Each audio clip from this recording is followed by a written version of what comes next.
Oke, buat Pak Irfan di sesi general ini ada pertanyaan apa nih yang bisa kita diskusikan? Oh, apa ya? Oh, mungkin cara-cara rekrutmen, Pak.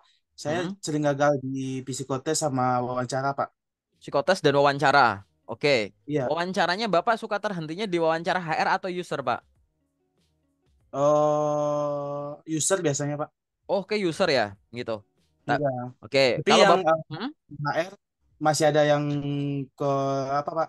Yang nggak lulus sesekali gitu. gitu ya. Oke, Ah, oke. Saya jelaskan dulu ya, Pak ya, satu-satu ya.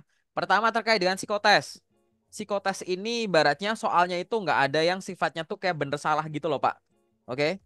Psikotes oke. ini dia lebih ke pengen tahu gitu.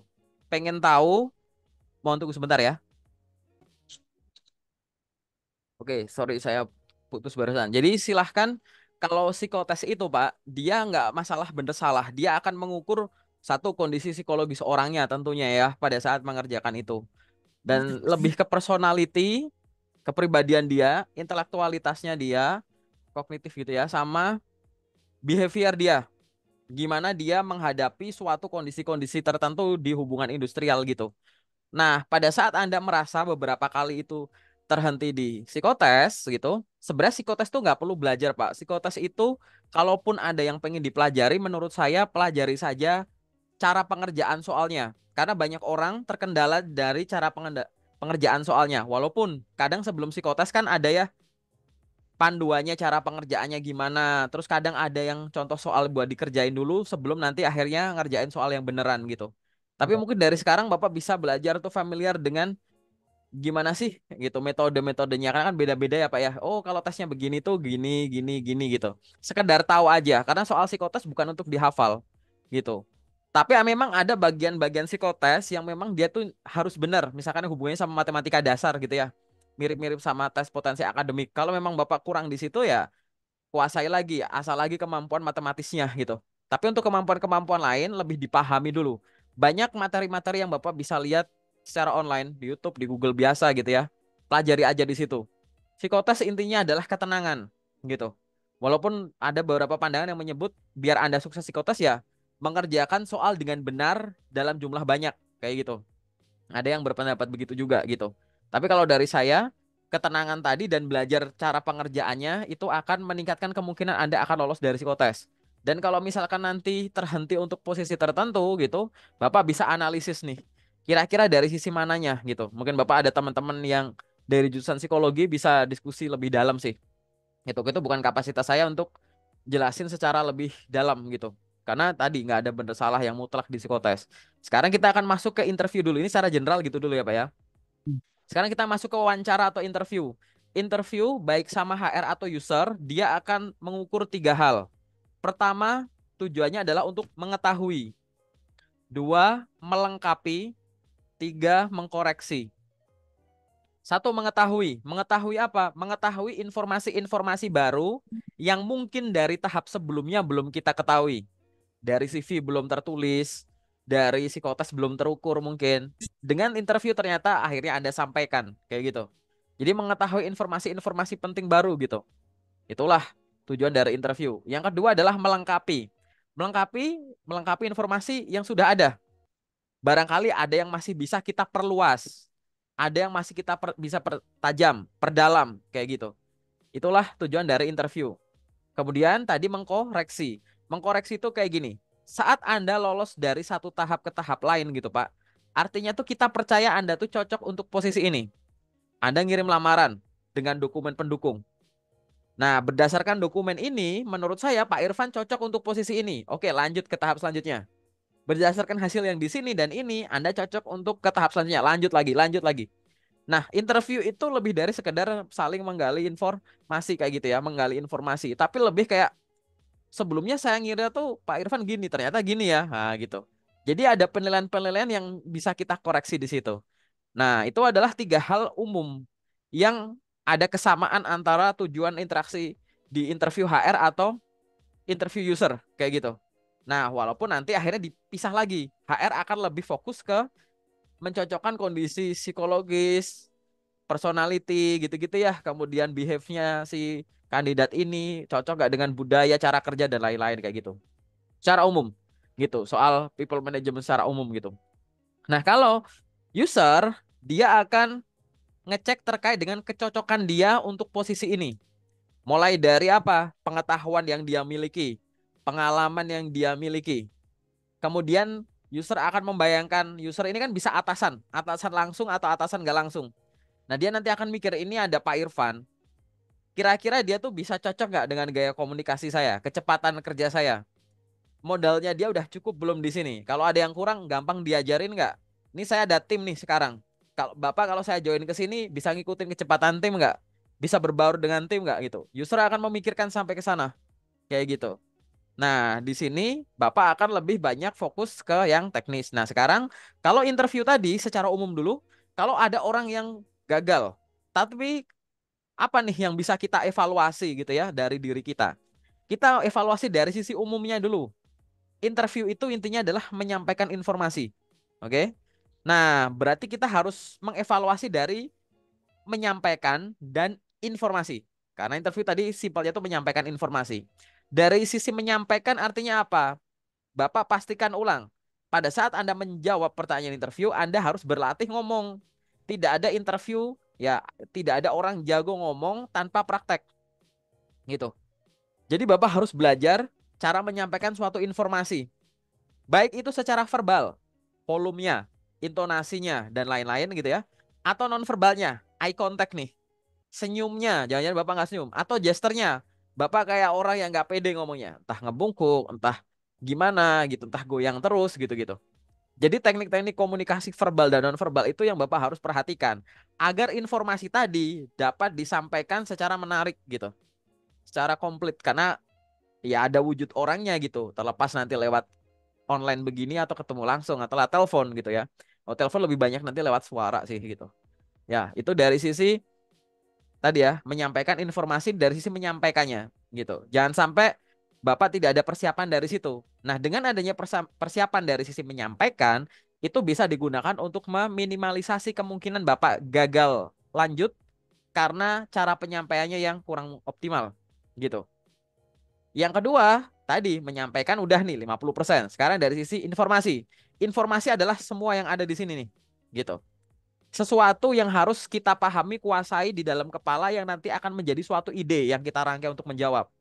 Nah, apa yang harus ada di sini? Satu, baca ulang CV dan dokumen pendukung yang Bapak pakai untuk kirim lamaran, termasuk poster lowongannya. Jangan sampai nanti ditanya soal pengalaman Anda, teori-teori pendidikan Anda, apapun yang Anda pernah ya, yang tertulis di CV, tapi Anda nggak bisa jawab. Kan lucu, Anda yang lakuin, Anda yang nulis di CV, Anda yang ditanya, masa nggak lancar? Gitu, ya kan? Jangan sampai di atas kertas Pak Irfan meyakinkan. Begitu di interview, nah penyampaian lisannya kok tidak semeyakinkan yang di kertas, gitu loh Pak Irfan, gitu ya. Nah ini bisa terjadi terkadang karena kurangnya persiapan di penguasaan materi. Hanya karena kita pernah melakukan itu, kita rupa review CV karena kita sibuk melamar kerja misalkan. Rupa baca itu, akhirnya merangkai kalimat di situ tuh belibet. Logikanya nggak nyambung gitu. Jadi nomor satu tadi harus siapkan, pastikan tadi ya, dari sisi informasi tuh baca ulang CV dan dokumen pendukung. Nomor dua, riset soal perusahaan. Cek websitenya, cek sosmednya, cek ulasan-ulasannya di luar sana. Mungkin ada di berita, barangkali pernah keluar di berita, apapun itu. Riset semuanya. Sejarahnya, visi misi, bisnisnya, atau yang lagi in sekarang apa gitu. Barangkali nanti informasi-informasi itu bisa digunakan untuk merangkai kalimat tadi. Gitu. Interview itu, dia itu menghubungkan tiga hal. Proses rekrutmen lah secara umum. Satu, keinginan, passion Anda. Kebanyakan lebih cenderung dari sisi kandidat, ya kan? Yang kedua adalah kesempatan. Kesempatan ini lebih cenderung ke perusahaan, ngeluarin loker. Dan yang ketiga, kemampuan. Nah, kemampuan ini di tengah nih. Harus 50-50 begini. Anda yakin punya skillnya dan ditunjukkan ke perusahaan, perusahaan juga yakin bahwa skill Anda itu memang yang dicari gitu. Jadi intinya menghubungkan tiga ini. Selama interview itu Anda menghubungkan keinginan Anda, passion Anda, kemudian kesempatan yang ada dan skill yang Anda miliki. Korelasi itu aja terus. Yang nggak jauh-jauh dari CV dan poster locker itu intinya gitu. Jadi berkaitan dengan riset soal perusahaan itu penting. Yang nomor tiga, tadi yang pertama ya, baca ulang CV dan dokumen pendukung. Nomor dua, riset soal perusahaan. Yang nomor tiga, riset soal posisi yang dilamar. Terlepas Anda sebelumnya udah pernah menjabat jadi itu atau belum, kan posisi-posisi tadi bisa dicari di Google. Tugas tanggung jawab seorang supervisor ini, tugas tanggung jawab seorang manajer ini, tugas tanggung jawab seorang staff ini. Jadi Anda tahu gambarannya tuh gimana. Membaca gambaran dari artikelnya orang bisa membantu Anda menyusun kalimat. Barangkali Anda sejauh ini ngerasa ada kendala dalam merangkai kata-kata tadi. Oh, pekerjaan saya banyak di depan mesin, banyak di depan komputer, banyak di depan gini-gini, jarang interaksi sama orang. Sehingga kalau saya tahu harus jawab gimana, mau ngomong kok belibet gitu. Ya, itu salah satu usahanya dari sisi informasi gitu. Dan yang keempat adalah pertanyaan yang biasa muncul saat interview. Jadi ada pertanyaan di interview HR atau user yang biasa muncul. Dulu orang-orang yang jauh sebelum kita yang udah pernah ngadepin interview kan ada banyak. Sebagian dari orang-orang itu berbaik hati bikin konten, bikin postingan, bikin artikel. Biar kita bisa mempelajari lewat sudut pandangnya. Jangan pernah belajar interview dengan menghafal ya Pak. Gitu. Pahami dulu. Oh, ini ada orang pernah ditanya gini. Kita langsung mikir, kenapa sih pertanyaan itu ditanyakan? Apa yang boleh disampaikan? Apa yang nggak boleh disampaikan? Gimana cara jawabnya gitu. Dengan adanya latihan semacam itu, ya kan? Akhirnya kita dari sisi ini paham. Jadi tadi menyampaikan dan informasi, menyampaikan itu komunikasi verbal dan non-verbalnya, informasinya ini ada 4.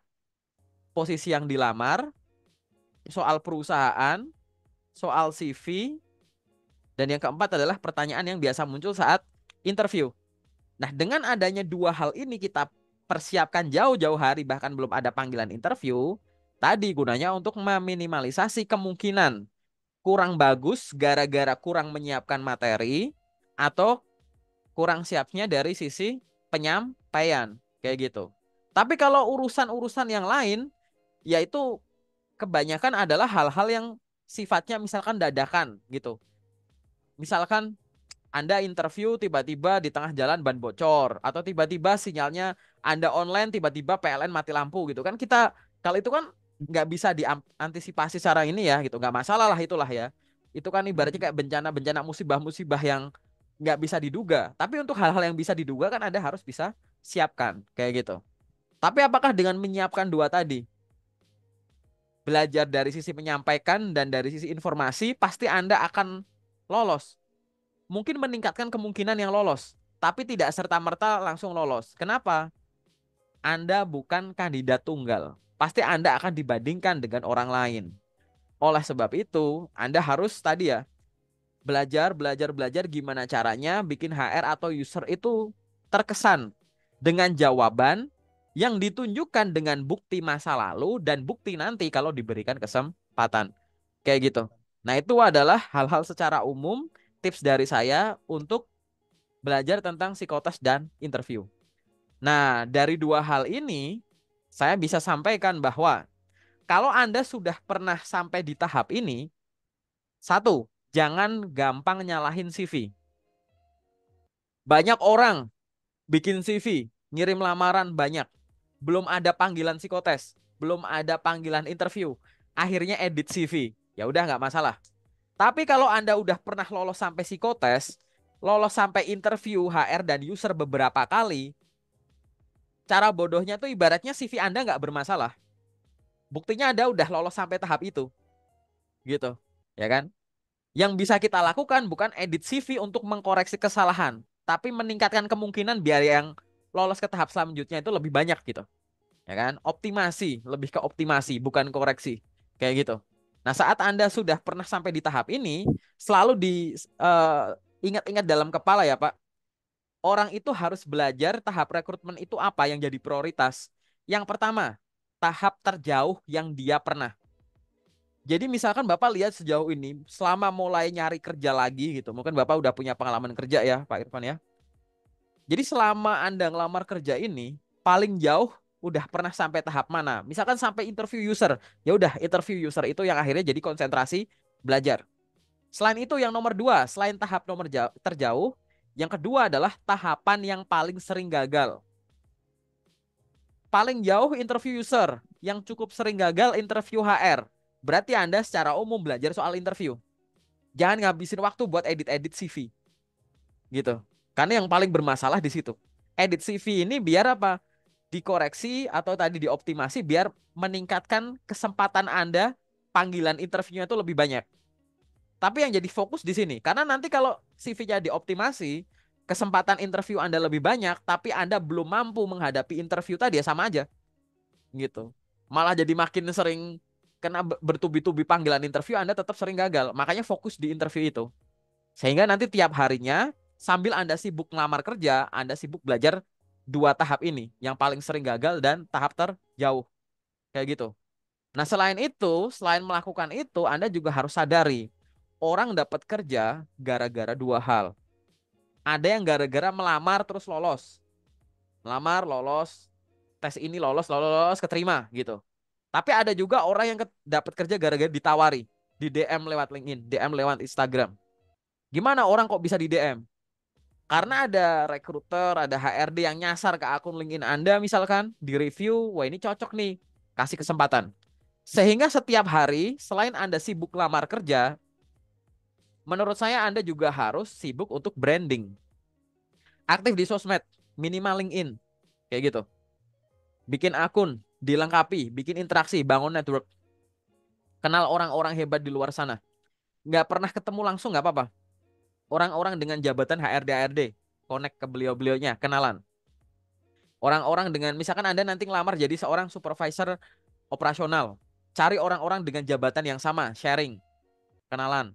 Atau cari orang-orang dengan jabatan calon user Anda apa, manajer operasional. Cari orang yang punya jabatan operational manager tadi, gitu. Connect, gitu. Sharing-sharing, ngobrol-ngobrol. Nanti kalau ada obrolan ke arah kesempatan kerja, nggak apa-apa. Karena tadi dari ngobrol-ngobrol tadi mungkin akun Anda akan dikunjungi.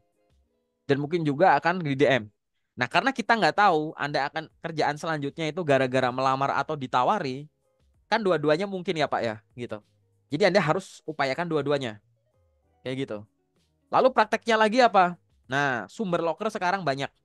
Ada lewat LinkedIn, ada job portal ABCD, ada lewat website perusahaan, ada di grup WA saya, mungkin Anda punya grup WA lain, grup Telegram, apapun itu. Karena sumber lokernya banyak, setiap hari Anda harus bisa ngirim banyak, gitu. Bukan banyak yang asal. Teman-teman di grup rata-rata bisa 20 sampai 30 per hari.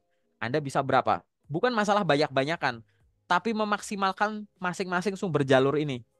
Sejam Anda buka LinkedIn, coba apply yang Anda bisa. Habis itu singkirin, habis itu buka job portal A, singkirin, habis itu buka website perusahaan, singkirin, nanti balik lagi ke LinkedIn. Barangkali waktu LinkedIn ditinggalin ada loker baru, jangan udah diupdate gitu. Pakai semua sumber ini karena kita nggak tahu. Kita tahu setiap hari pasti ada loker baru. Tapi kita nggak tahu loker yang cocok buat kita keluarnya lewat mana. Sehingga tiap hari harus dicek lewat semua sumber gitu. Nah, itu satu rangkaian kegiatan yang bisa Anda lakukan bareng sama belajar psikotes dan interview. Gitu Pak Irfan jawabannya. Panjang ya? Nggak apa-apa, biar nanti Bapak bisa dengerin ulang. Karena logikanya begitu. Oke, mungkin ada Pak. tanggapan atau pertanyaan lain boleh. Oh, ini Pak, kan CV sama loker yang kita lamar itu harus apa namanya sinkron atau gimana Pak? Misalnya saya melamar supervisor, terus isi CV-nya itu sesuai dengan supervisor atau memang satu CV untuk semua lowongan Pak? Oke, nah ini menarik nih Pak pertanyaannya. Jadi memang ini diterima dulu logikanya Pak ya. Memang benar bahwa kualifikasi di CV itu harus sesuai dengan lowongannya. Hmm. Oke. Ya. Tapi cara prakteknya bukan ganti loker, edit CV, ganti loker, edit CV. Nanti Anda kehabisan waktu buat edit CV. Walaupun teorinya kualifikasi harus sesuai dengan kualifikasi loker, tapi cara prakteknya jangan CV ngikutin loker. Hmm. Kalau CV ngikutin loker, Anda kehabisan waktu buat edit CV. Tapi dibalik, loker yang ngikutin CV. Loker ngikutin CV itu adalah, ini CV saya tuh cocok untuk posisi apa? Supervisor operasional, ya udah. Anda nyari posisi itu dulu. Buka LinkedIn sejam, pakai CV ini. Apakah habis itu diedit? Ya jangan. Cari sumber lain, pakai CV ini, gitu. Jangan nggak, biar nggak kehabisan waktu buat edit-edit. Kalau semua udah habis, baru nanti ini mau dimodif nggak apa-apa gitu. Jadi cara prakteknya gitu. Toh juga di luar sana banyak lowongan kerja yang ibaratnya tuh dengan satu CV ini tuh bisa kita kirim. Kita bisa nyebut lah banyak itu. Hmm. Jangan hanya membayangkan CV saya ini hanya cocok untuk satu profesi. Enggak sih Pak. Di praktek di lapangan nggak gitu. Anda punya akun Jobstreet, Anda punya akun job portal gitu. Itu Hmm, kan Pak. cara mainnya kadang kita upload CV, udah kan terus apply apply gitu kan. Bukan Ya. upload CV, apply-nya cuma satu. Habis itu Hmm. apply upload lagi satu, apply satu lagi gitu. Nah, kehabisan waktu nanti. Gitu. Hmm. Jadi benar kualifikasi itu harus sesuai. Tapi cara prakteknya jangan pernah CV ngikutin loker, dibalik. Loker yang ngikutin CV. Gitu. Itu yang pertama. Yang kedua yang barusan saya bilang, CV itu pasti bisa dipakai untuk kirim lamaran beberapa profesi tanpa perlu diedit-edit. Yakin saya. Jadi yang jabatan-jabatan yang mirip-mirip gitu loh, Pak. Gitu. Itu bisa. Ada orang CV-nya cocok buat ngelamar jadi staf administrasi. Tapi ternyata CV ini juga bisa cocok untuk menjadi seorang, padahal staf administrasi tadi banyak. Ada admin admin biasa, admin finance, admin HR, admin gudang, admin project. Itu admin semua gitu. Tapi kadang juga CV ini ternyata cocok untuk ngelamar misal jadi seorang personal assistant, misalkan jadi seorang resepsionis, misalkan jadi seorang customer service gitu. Di mana di dalamnya juga ada kegiatan administratifnya sesuai dengan CV ini gitu. Gitu. Kenapa kok bisa semacam itu? Karena ada lowongan kerja yang butuh spesialis, ada yang generalis. Kalau spesialis gitu ya, misalkan pengalaman kerja minimum 5 tahun sebagai A, itu Anda cuma 4 tahun ya nggak bisa gitu. Karena dia butuh yang spesialis itu. Atau minimum S1 teknik mesin. Anda S1 teknik industri, teknik sipil, teknik geologi yang nggak bisa. Karena dia butuh spesialis yang di jurusan itu. Tapi kan bukankah di luar sana banyak loker yang minimal D3 atau S1 semua jurusan gitu. Ya lebih longgar gitu. Atau pengalaman minimum 1 tahun, fresh graduate dipersilahkan melamar gitu. Gitu. Jadi kayak begitu. Yang longgar-longgar, loker longgar kan cukup banyak tuh gitu. Nah, Anda cek dulu. Loker-loker yang Anda incar, dia yang spesialis atau yang generalis atau semi generalis gitu. Kalau yang semi generalis sama generalis, kayaknya nggak terlalu perlu CV diganti-ganti tadi gitu. Dan balik lagi, informasi yang tidak relevan di CV sebenarnya itu bukan informasinya itu di remove. Remove tuh kayak dihilangkan, tapi replace. Kalau ada yang dikeluarin, harusnya ada yang dipakai untuk nambal itu dong. Misalkan Anda Hmm. kepingin ngelamar posisi tertentu, ini di remove. Padahal pengalaman yang Anda remove ini durasinya 2 tahun. Nah kalau nggak ada penggantinya, kan malah seolah-olah Anda 2 tahun ini nggak ngapa-ngapain, Pak. Gitu. Padahal Anda akan dinilai di awal dari apa yang tertulis di kertas. Gitu. Jadi dicek ulang kayak gitu, Pak. Untuk masalah prioritas tadi. Gitu. Nah kalau berkaitan dengan pertanyaannya Bapak tadi ya itu. Gitu. Bapak mau punya pengalaman terakhirnya supervisor misalkan. Mau lamar supervisor boleh nggak? Ya boleh. Mau lamar asisten manajer atau manajer? Ya boleh. Tapi dicek lagi dari sisi lokernya tadi. Gitu sih. Mungkin ada tanggapan, Pak. Mm. Oh, sudah cukup jelas, Pak. Kalau yang soal CV sama loker tuh harus sinkron gitu kan.